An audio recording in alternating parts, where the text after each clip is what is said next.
जागरूक जनतेचे एकमत, आपलं जागृत जनमत। रुक्मिणी फडतारे स्मरणार्थ घोसरवाड येथे 21 जून रोजी आरोग्य शिबिर। येथील फडतारे परिवाराच्या वतीने आदर्श माता श्रीमती रुक्मिणी फडतारे यांच्या 13व्या पुण्यस्मरण दिनानिमित्त विविध सामाजिक व धार्मिक उपक्रमांचे आयोजन करण्यात आले आहे। रविवार दिनांक 21 जून रोजी सकाळी 6 वाजता येथील गणेश मंदिर येथे तिरुपती सकपाळे व शुभांगी सकपाळे या पती-पत्नीच्या हस्ते स्नेस अभिषेक घालण्यात येणार आहे। यानंतर सकाळी 10 वाजता भव्य महाआरोग्य शिबिराचे आयोजन करण्यात आले आहे। तज्ज्ञ डॉक्टरांचे मार्गदर्शन व मोफत तपासणी।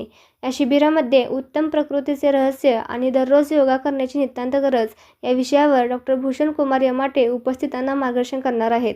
त्यानंतर स्वानंद हॉस्पिटल येथील डॉक्टर अर्जुन घट्टे हे ताप, थंडी, सर्दी, खोकला, कणकण या आजारांवर रुग्णांची तपासणी करून त्यांना आवश्यक इंजेक्शन व औषध गोळ्या देणार आहेत।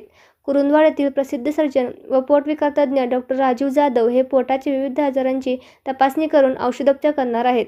तसेच इचलकरंजी येथील नाक, कान, घसा तज्ज्ञ डॉक्टर स्वप्नील निर्मळे हे देखील रुग्णांची तपासणी करून वैद्यकीय उपचार करणार आहेत। वृद्धांना स्नेहभोजन आणि भजनाचा कार्यक्रम। रात्री 8 वाजता जानकी वृद्धाश्रम घोसरवाड येथे फडतारे परिवाराच्या वतीने सर्व वृद्धांना स्नेहभोजन देण्यात येणार आहे।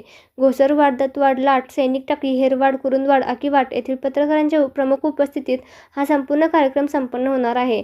त्यानंतर रात्री 9 वाजता जय भवानी भजनी मंडळ, श्री सिद्धेश्वर भजनी मंडळ, श्री महेश भजनी मंडळ आणि श्री वाकनाथ भजनी मंडळ यांच्या एकत्रित सहभागातून आईची आठवण जागर भजनाचा हा भक्तिमय भजनाचा कार्यक्रम संपन्न होणार आहे। तर या सर्व उपक्रमांचा नागरिकांनी लाभ घ्यावा असे आवाहन करण्यात आले आहे। जागृत जनमत न्यूजसाठी घोसरवाडहून संपादक विनोद पाटील।